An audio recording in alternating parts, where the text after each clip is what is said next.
There are a few characters who could be considered the smartest in all of Warhammer Fantasy. Lord Mazdamundi and Teclis, for example, have a mastery over magic that is rarely matched. Then you've got people like Balthazar Gelt, who might not have the most magical power, but has used their abilities in unique ways to make them devastating both on and off the battlefield. There's even those like Vlad von Karstein, who are master strategists as well as having a brilliant level of book smarts. But then, all the way on the far end of the spectrum, you've got the rat that accidentally invented a nuclear bomb. Ikit Claw is quite the mysterious Skaven, only getting time to shine in the 4th and 7th editions of the tabletop, and also being one of the 2 legendary lords introduced in the Prophet and the Warlock DLC for Total War Warhammer 2.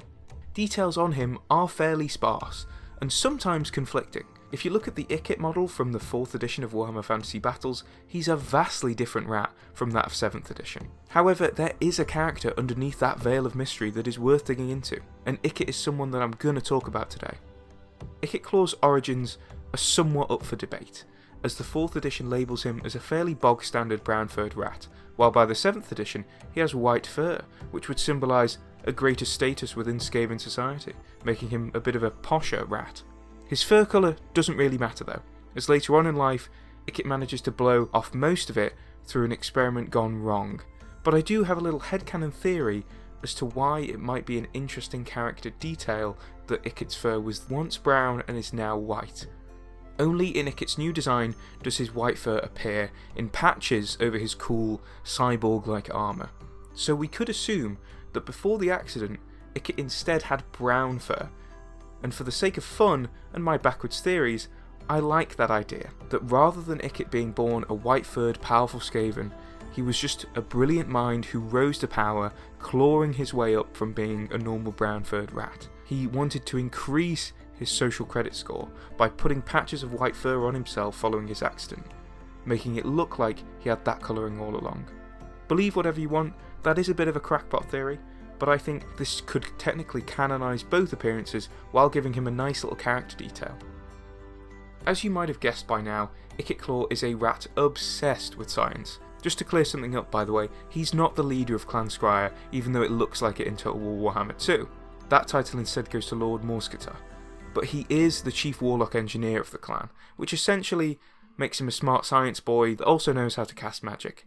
It isn't known when Ikit earned that title or how long he's had it for, but it is said he is Morsketar's most loyal servant and has supported Clan Skryre for many years. In Skaven society, where backstabbing is more common than breathing, this is quite a nice thing from Ikit, actually. But that doesn't mean the mad scientist rat doesn't have his own goals in life. He wants to see the creation of a machine that can end the world in a single button push, proving he is the greatest mind to ever exist. In pursuing this goal, Ikit has mastered sorcery and science, travelling the world and learning the secrets from places like Cathay, Zarnagrand, which is the home of the Chaos Dwarves, and the great jungles of Lustria. On his version of a white girl's journey of self-discovery, Ikit found a lot of secrets about the world, learning the most powerful spells and studying the greatest forms of technology in the modern world. When he returned to the Skaven capital of Skavenblight, he had plans that would shake the very setting of Warhammer Fantasy to its core. However, he found that Clan Skryre wasn't ready for these plans, and the workshops weren't up to scratch, and they wouldn't be for centuries at least. Luckily for Ikit, he found an excuse for the work he needed done quick enough, as following a failure of a plague in Bretonnia, Clan Pestilence initiated a Skaven civil war, challenging Clan Skryre for their council seats. Ikit supported Morsketar during this war, clearing streets of plague months with storms of warp fire and devastating the Pestilence forces with secrets he'd picked up on his travels. At the end of the war, Pestilence was essentially kicked out of Skavenblight and Clan Skryre solidified their power in the Skaven capital. This allowed great new workshops to be produced by caving out the ground underneath the city, giving Ikit the means to create his devastating new machines. Ikit Claw has made many new and powerful inventions for the Skaven, including the Doom Wheel, which is the most menacing chariot in all of Warhammer Fantasy, as not only will it crush your bones into mush, but it can fry you with green laser beams first. He also created the Warpfire Rifle, which is used by the Warplock Giselles today, which are essentially the snipers of Skaven armies, being able to destroy armoured enemies from incredible distances. Then there's the Warp Lightning Cannons, which are giant versions of the rifles, acting as accurate siege engines for the Skaven, able to take out dragons if their lasers are on target. However, nothing really tops the doomsphere, which is Ikit's finest creation and essentially a nuclear bomb. While this technology is used to great effect in Total War Warhammer, as you've probably seen, with millions of Bretonnian peasants dying a horrible death, Ikit hasn't had much luck using it in the lore of Warhammer Fantasy. After thousands of Skaven slaves had died in testing the prototypes of the weapon, the first incarnation of the Doomsphere was born and set to be used on Karak Azul, because the only worthy subject beyond a useless Skaven slave is a useless stunted dwarf, am I right? Underneath the old dwarven city, Ikit had everything ready to go, but a pesky dwarven engineer known as Clarak Bronzehammer recognised that if this device went boom, it could wipe out the entire population of the Dwarfold. So, Clarak disrupted Ikit's efforts, leading an army of dwarves to intercept the cyborg rat. However, in his desperation to escape, Ikit set off the Doomsphere, but because it hadn't been quite perfected yet, instead of wiping out everything in a 5-mile radius, the weapon broke apart. It still exploded, but compared to what the light show should have been, it was nothing but a sparkler. Despite being right next to the blast, Ikit managed to survive this encounter to create another version of his ultimate weapon later on. Still harassing the dwarves, Ikit made his way to Karak and Kull, and this time he got the upper hand on his old rival Clarak as he stole the engineer's newest creation, an improved metal alloy known as Barazhunk. With this brand shiny new metal, the Doomsphere was reforged, this time with even more explosive power. Unfortunately for Ikit though, he hadn't managed to kill Clarak when he stole the Barazhunk, and so the dwarf came back once more to thwart Ikit's plans for world domination, yet again destroying the Doomsphere.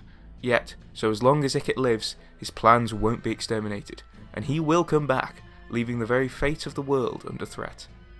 This is sort of where Ikit is left until the end times, where he devised a way to blow up the moon. Yeah, he's not one for messing about, I'll tell you that. The Skaven were united in the end times, and that meant that Ikit just had even more means for his mad schemes. So while he devised a way to blow up the moon and commit the most insane action in Warhammer, the other rats thought about how they could draw the moon closer to the world. Again, it seems like Ikit's plans would be thwarted, as the Slan Mage Priests of the Lizardmen pushed the moon back to its original position, like the losers they are. However, Ikit wasn't going to have another failure on his resume, and so he launched a nuclear weapon at the moon, sending thousands of shards of rock down to the world below. Ikit then found himself relaxing in Hellpit. After completing such an atrocity, even the demons of chaos were dumbfounded. However, because previously Ikit had annoyed Nagash, an undead assassin of the King of Necromancy set out into Hellpit to finish Ikit off.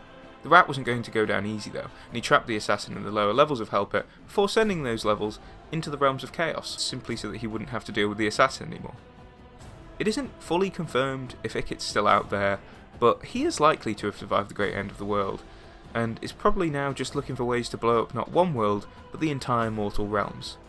On the tabletop, Ikit is one of the coolest looking characters around, wearing the cyborg looking iron frame that he crafted for himself after his big accident, which has a great claw as a replacement for one of his hands, that can shoot warp fire. Also, he wields the Storm Demon Spear, which is made of pure warp stone. No matter where he goes or what he does, Ikit is going to mess things up in an unimaginable way. Not only is he the smartest rat in Warhammer, but he might also be the most dangerous character in the setting.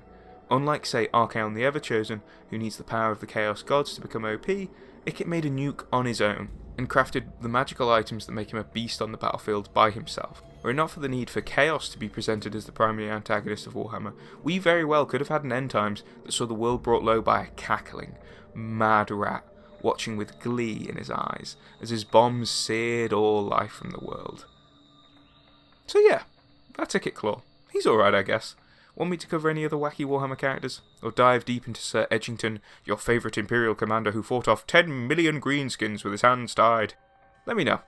I'll do my best. Thank you for watching, and I hope to see you again soon.